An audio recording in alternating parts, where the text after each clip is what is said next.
Café Anyway. That's right, that's the name of the show. Mike's Daily Podcast. From Café Anyway. The last place on earth, somewhere in Podcastro Valley, in Maritopica. Mike's Daily Podcast. Episode 2754. And I think you are doing the thing where you're listening to podcasts and you're like, what's this all about? And we're at the place where we're getting spam all over the place. Repeal the California death tax. It's what somebody sent me. Thank you. Mike's Daily Podcast. Oh, Proposition 19. That's right. I think that's the one where Mike's when you die Daily and you got kids, Podcast. they don't. Yeah. What the tax thing, the inherit property taxes. Like when my dad passed away, the property taxes were so low. He inherited those property taxes from my grandmother, so it was insanely tiny. And then I sold it, and the people that got the house, they then had to pay crazy property taxes. So I guess that's that we want to. Somehow that all got messed up. I know I didn't cause that to happen. I read everything, and it just in California, it's who has the money to do the advertisements to hit us over and over and over again over the head. They get the good looking people, and they get the snazzy, cool looking ads or radio ads or the things they play over and over again on YouTube.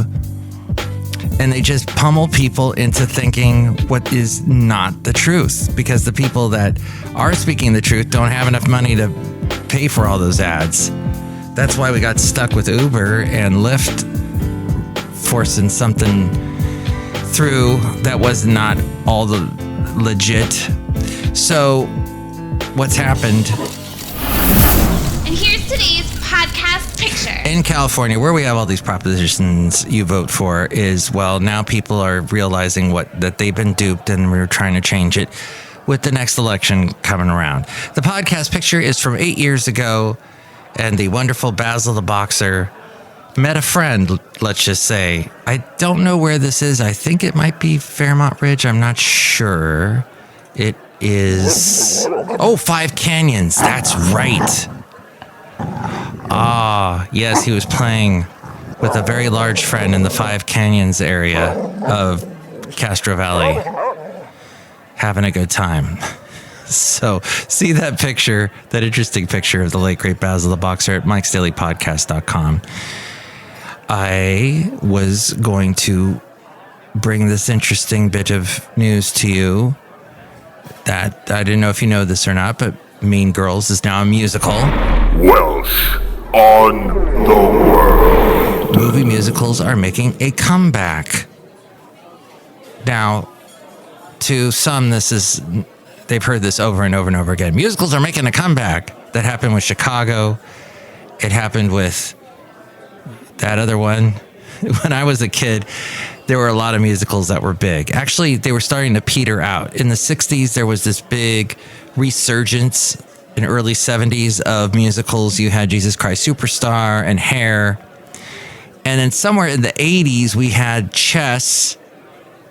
That was kind of big, but then Cats. That was definitely big. Addenda with Keva. And we had Phantom of the Opera, Les Miserables. Huge. Well, now but those weren't movie musicals, though. Those were musicals. They tried to make them into movie musicals later. Then there was the movie musicals. Chicago did rather well. So they tried to do an update of Cats, which was a failure. Several musical films have delivered strong performances at the box office in recent years, suggesting moviegoers aren't altogether averse to the musical film genre. The Mean Girls musical, a remake of the original Lindsay Lohan film from 2004. And a lot of people now that have kids, they grew up with that movie. It raked in $33 million over its opening weekend. Then Wonka has topped a $500 million globally, $500 million it's made globally after a month in theaters.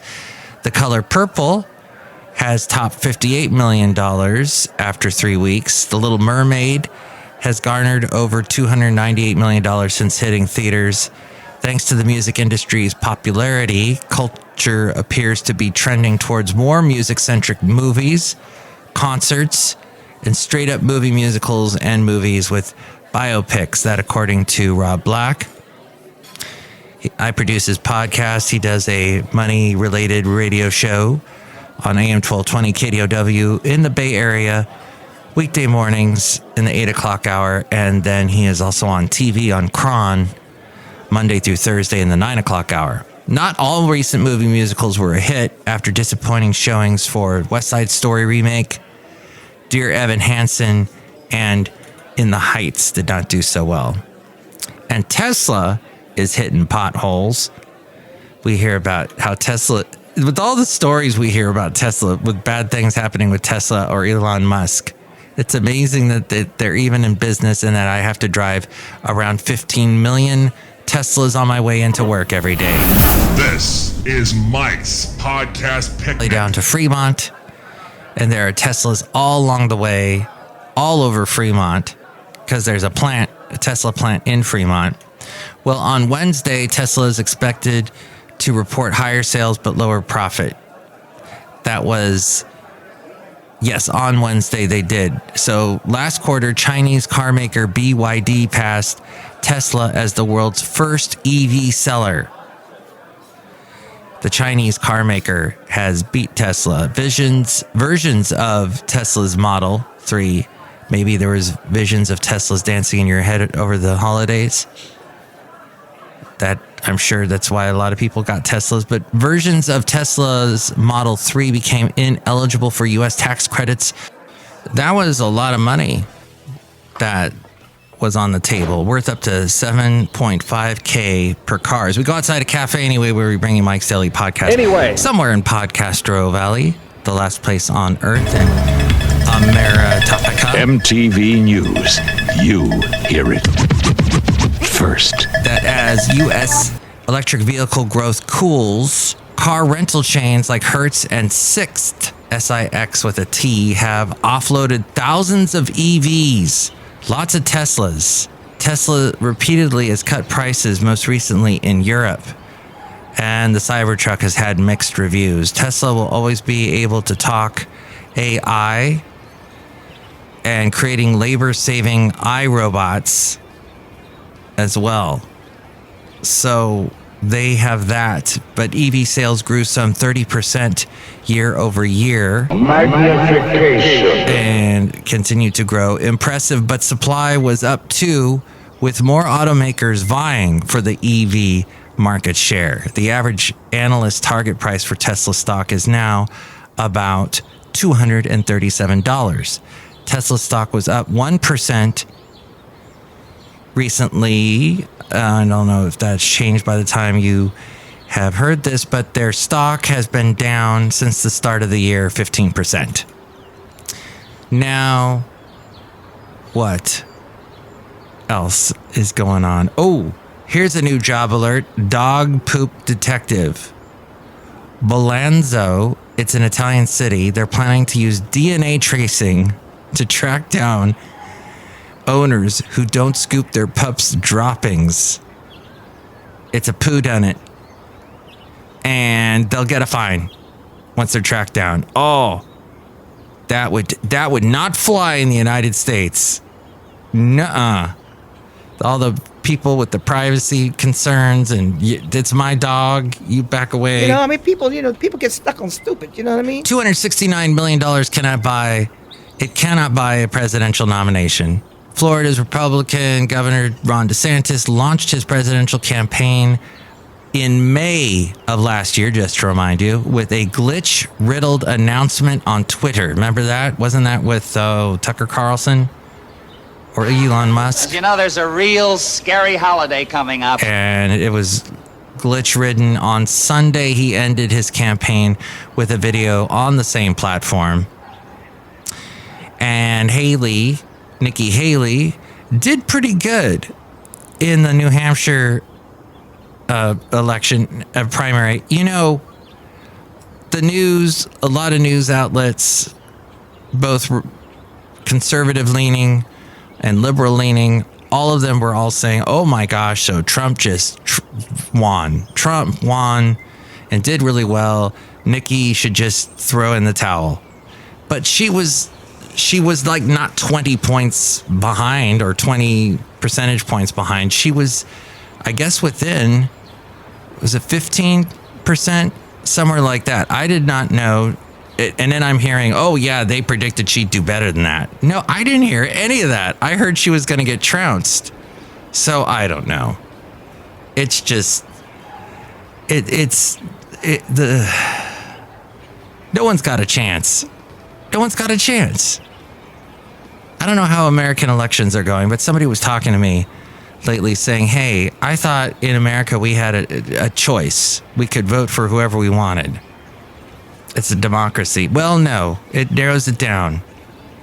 Everybody picks it down to two people, and that's what you got to deal with, and you got to vote for those two. Not really. You'll get your ballot, and you'll see a bunch of other people you can vote for. At one point, I was talking to this person saying, hey, wasn't Roseanne Barr running? This was a while ago, but I think she was running for the Green Party. The Royal Trump Tweet Decree. Still vote for whatever, but it's everybody just says, meh.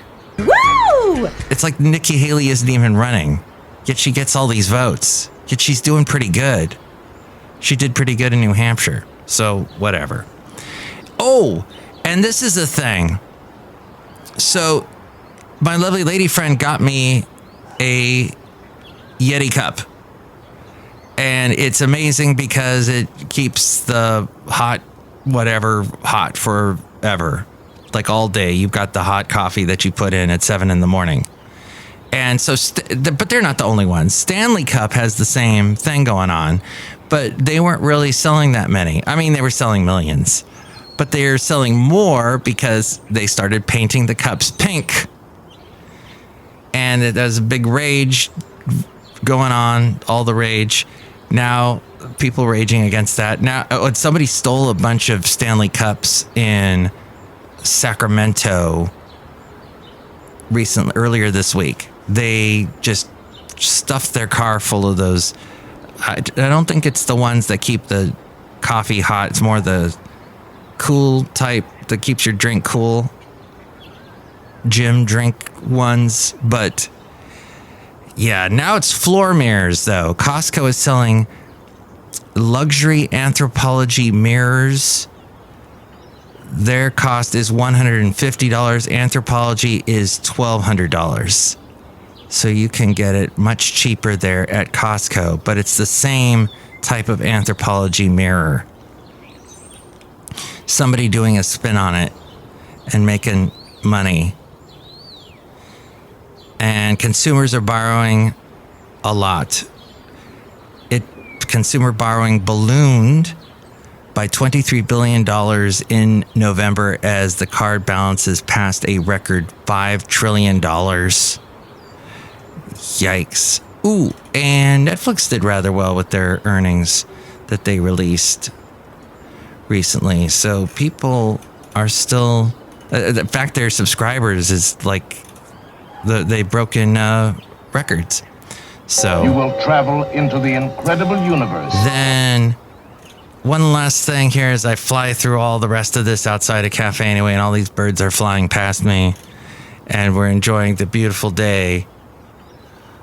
Oh, the golden age of Hollywood, the classics are going to get diversity-focused remakes. Hollywood continues its obsession with politics of race. The Daily Wire says legendary Hollywood gems like The Wizard of Oz and the Christmas classic It's a Wonderful Life are both getting what director and writer Kenya Barris is calling a diverse reboot.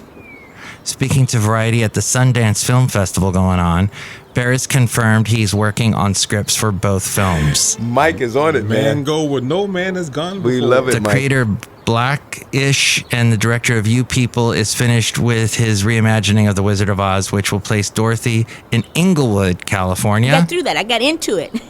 Home of the Forum, the LA Forum, which I saw Boston at, and Bryan Adams, and Rush, and met Wayne Gretzky. Kathy's Corner.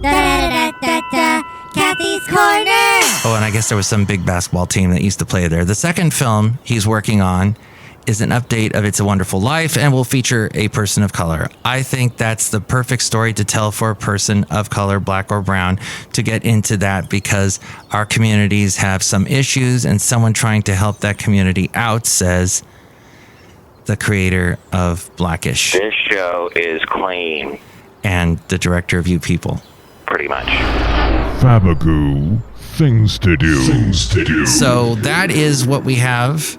The latest here outside of Café Anyway, somewhere in Podcastro Valley, the last place on earth. And we have some people outside, no movie directors, but look who's here. Hi, Mark. It's Benita the Rodeo Queen. How y'all doing? And this is Madame Rootabega. Ooh. Madame Rootabega, do you like movies? Yes. Do you like turkeys? Yes. When you are a man, sometimes you wear stretchy pants. Do you like Sweden? No. Well, Turkey has accepted Sweden into NATO. Turkey's parliamentary approved Sweden's entrance to NATO, removing one of the last remaining obstacles to a historic expansion of the alliance in response to Russia's invasion of Ukraine. It ends a nearly 2-year-long diplomatic standoff between Turkey and Western powers that began with Turkish President Erdogan threatening to block both Sweden and Finland's entry into the organization. That from the Wall Street Journal. Interesting. Look who else is here. Hello there, Mike. This is Valentino, the parking attendant. And this is Bison Bentley. Do you know that? Mike, we sure would like to throw out a bunch of stuff here in the booth of the parking lot day. Yeah, the parking lot booth. Do you know that? Oh, there's a lot of stuff in there? Well, you can get recycled refunds through the city of Oakland. Many multifamily rental properties in the city, the refunds are the result of a lawsuit the city of Oakland brought against California Waste Solutions over recycling service charges above the contracted amount during the 2010s. The lawsuit settlement agreement also reduces these property owners' recycling rates going forward.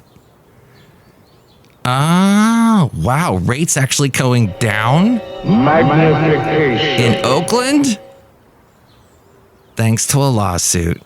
We need more lawsuits like this because everything just goes up. Nothing ever comes down except for when some lawsuit like this happens. Fascinating. Okay. Well, that's the end of the show, pretty much.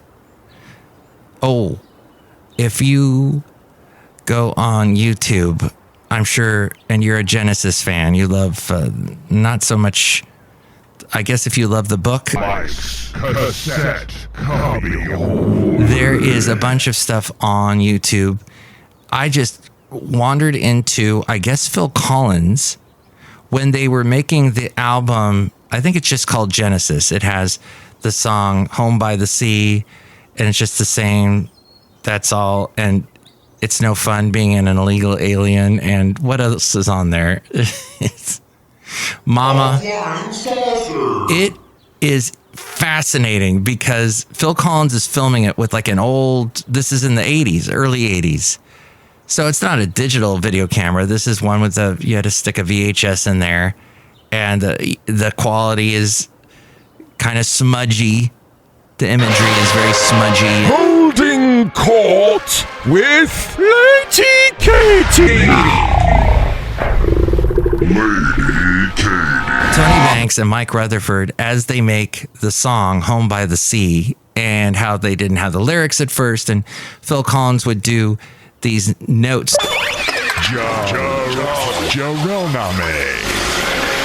Do these.